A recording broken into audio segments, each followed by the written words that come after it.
Now our topic is e-banking. E-banking means electronic banking or banking using electronic media. E-banking is also known as net banking, online banking, internet banking. In this new digital marketplace, banks and financial institutions have started providing services over the internet.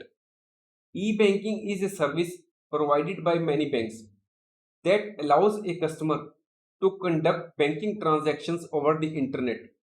Through e-banking, one can manage savings, check accounts, apply for loans, pay bills over the internet using a personal computer, mobile, telephone, or handheld computer, that is personal assistant, digital assistant.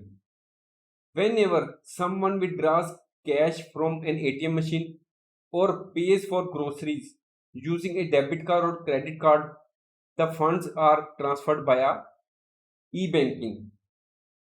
E-banking promotes paperless or cashless transactions. E-banking comes with a number of rights and responsibilities as well as fees. The range of services covered under e-banking are ATM, point of sale terminals, electronic data interchange, credit cards, electronic bank transfer. The two ways in which ETF can be done are NEFT and RTGS. We will understand each of these terms.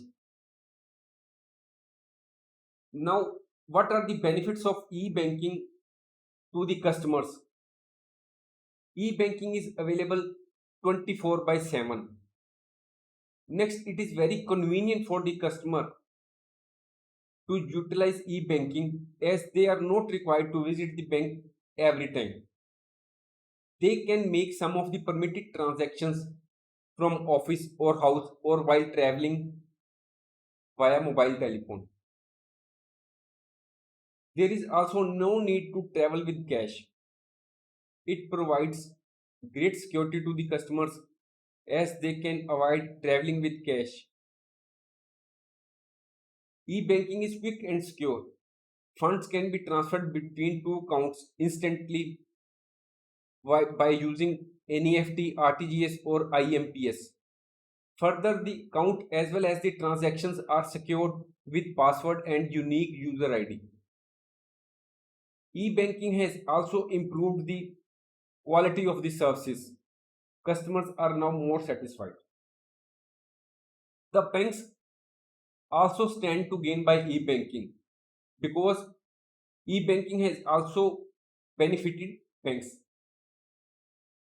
Those banks who are advanced in e-banking, they are having competitive advantage over other banks. E-banking has lowered the transaction cost for the banks. By e-banking has given unlimited network to the banks and is not limited to the number of branches. The bank can fulfill the various needs of the customers over the internet. E-banking has reduced the load on branches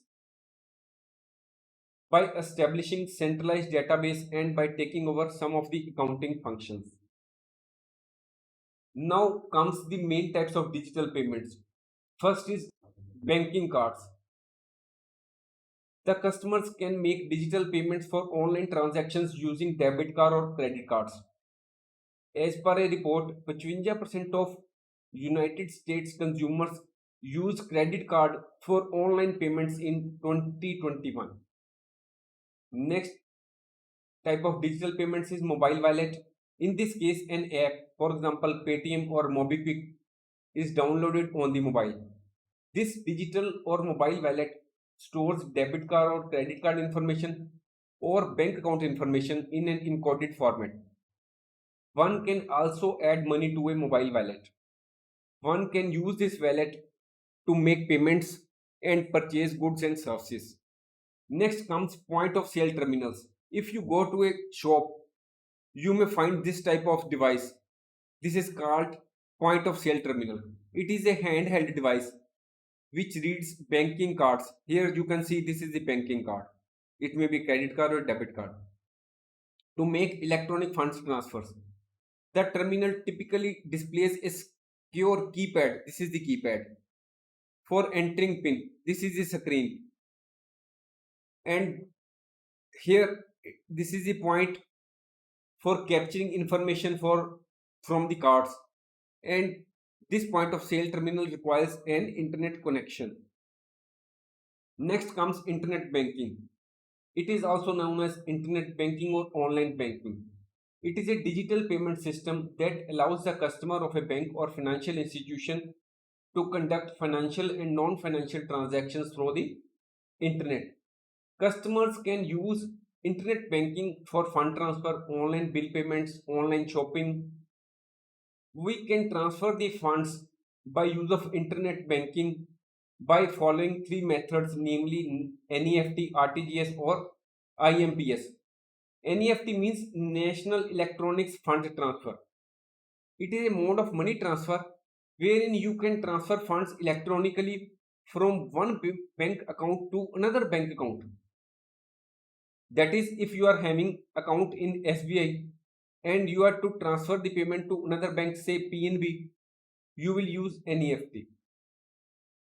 NEFT transactions are carried out in batches. It means that if you have sent an instruction to a bank to transfer the payment, it will be not, then another customer has also sent, this is the third customer, then a batch of say three persons customers instructions will be made and the transactions will be carried out. Now comes the RTGS. It is a real-time gross settlement.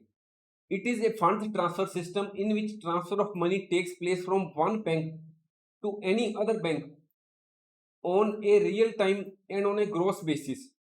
Now we will understand the meaning of real time and gross basis. Real time means that the transaction is not subjected to any waiting period. The instructions are processed at the time they are received. Suppose we have instructed the bank at 12 hours and it reaches the bank at 12.01 hours. The bank will carry out the instructions immediately. Gross settlement means the transaction is settled on one-to-one basis without bundling with another transaction. That is, whenever you instruct the bank, it will be carried out immediately. In other words, your request to transfer funds is carried out immediately. RTGS is for high value transactions. In India, the minimum limit for RTGS transfers is rupees 2 lakhs, where there is no maximum limit of the amount. Now we will also understand what is meant by IMPS. This term is used in India. It means instant money transfer service. It is facilitated by NPCI, National Payment Corporation of India. This type of service allows people to send and receive funds from saving accounts in real time.